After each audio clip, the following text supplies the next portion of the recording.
So I hear what you're saying. My statement still stands on the fact that, like, there's a couple things. So one, all of the things that the Black community has gone through, especially in the U.S., I think it's time more people put on kid gloves and treated people with a little bit more kindness, a little bit more fragility, a little bit more respect, a little bit more restraint in their approach. That doesn't mean that you don't have the difficult conversations. That means you handle somebody with care, because there's that level of responsibility over a human being who is dependent on you, right? We don't have interdependence in the community. People need to be handled with kid gloves, right? The other part of that is that you can't get to the difficult conversations when you have a community that's been fragmented for this long without kid gloves. You have to create that safety first in order to get to that place, because otherwise, two people that are both easily triggered because neither one has felt safe outside or inside a home, trying to have a conversation that neither one of them knows how to navigate. I think kid gloves are like super important in this case to get to that place where you can have them as adults, right? As quote unquote adults. I'm not trying to infantilize anybody. Everybody's a grown adult, but we can't also dismiss the fact that, like, there is intergenerational issues that have been passed down time and time again because certain behaviors, certain dynamics have not been modeled. People don't know how to, one, treat each other or function anymore inside of a relationship, let alone a marriage. I don't know if there's ever been a time where kid gloves have been more necessary. But Yeah, I just don't agree about the kid gloves. Okay. Mistaken, you're muted. Oh, I'm sorry. I was gonna say I would like Marcus and AP to speak to this comment that Andre made.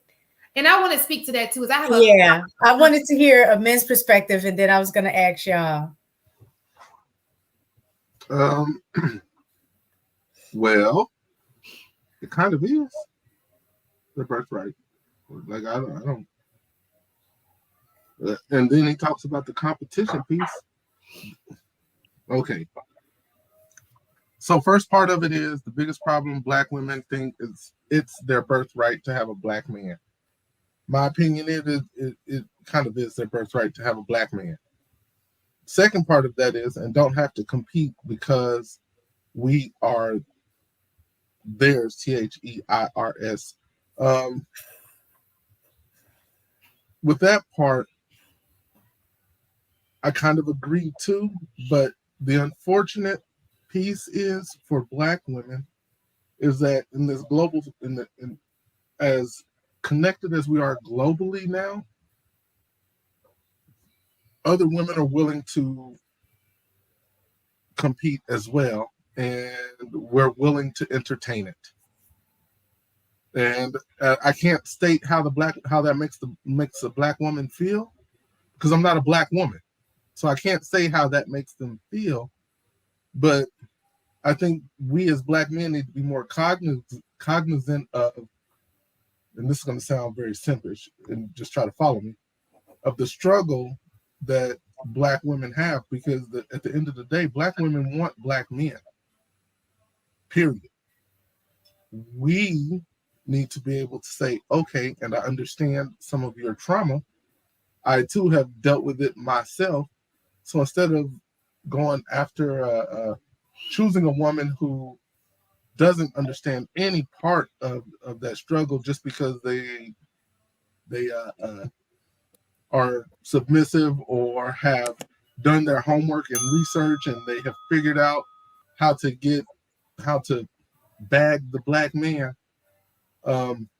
we need to be able to say no more and understand that there is a real struggle and a real history here in the United States for both Black men and Black men and Black women, and just try to understand each other a little bit more. And I think it goes back to both what Marcus said and what Lachey said about the communication and the unexpected and the uncommunicated expectations. Okay, Marcus. Yes. Go ahead. Let me see.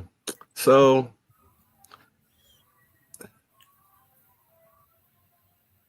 I kind of approach things from like a pan-Africanist stance, right? So universally, I view like all black people the same, except for in regards to reparations conversations, or if we drilling down this specifically about how to allocate blame in regards to slavery and those type of things.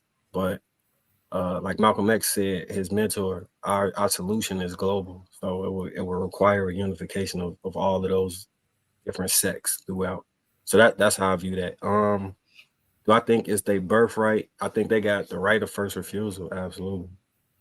But with that also come competition. So you gotta compete. Shit, like I can want to pick you on my team, but shit, if you not trying to drop 30 and you just gonna be on the team not hooping, I can't do nothing with that. You know what I'm saying? You're gonna have to come to play. Shit, that's how I view that. So but yeah. The question I have for you, Marcus, just real quick. Sorry, Shan. But the question I have for you, Marcus, with understanding the Black woman struggle, should we be more understanding of that struggle? Yeah. And should we take that into account when we're talking about picking the teammate? Yeah, I think so. But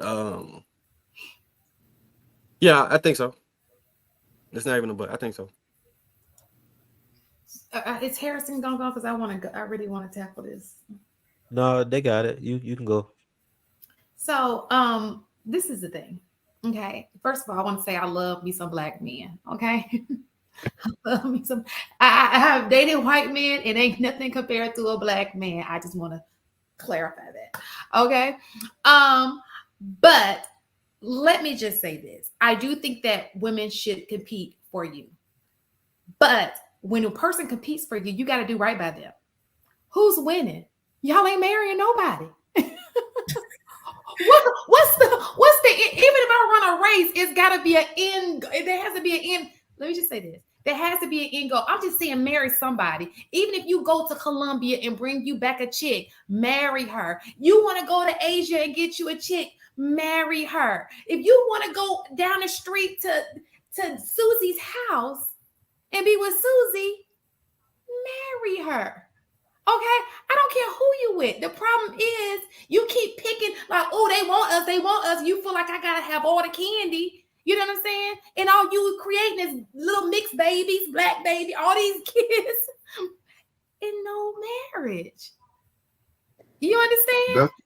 That's because we're getting the candy though. But so I mean, you already know how I feel about marriage. You know what fixes that problem? Listen to what I'm saying. It's tacky. It's tacky. You are the leaders in our community, whether you like it or not. You are. It's tacky. Well, it's supposed to be. Tacky. You know what fixes that? No, problem? hold on. I can't let y'all get away with that. Don't say it's supposed to be. Is it not tacky? No. It is. It's tacky when we're not doing what we're supposed to do. That's what I'm. When we do what we're. But the issue is when we do what we're supposed to do, we're met with so much opposition and vitriol that it's hard to try to get anything done, i.e. like Ice Cube. I mean, like when he tried, he was trying something, right?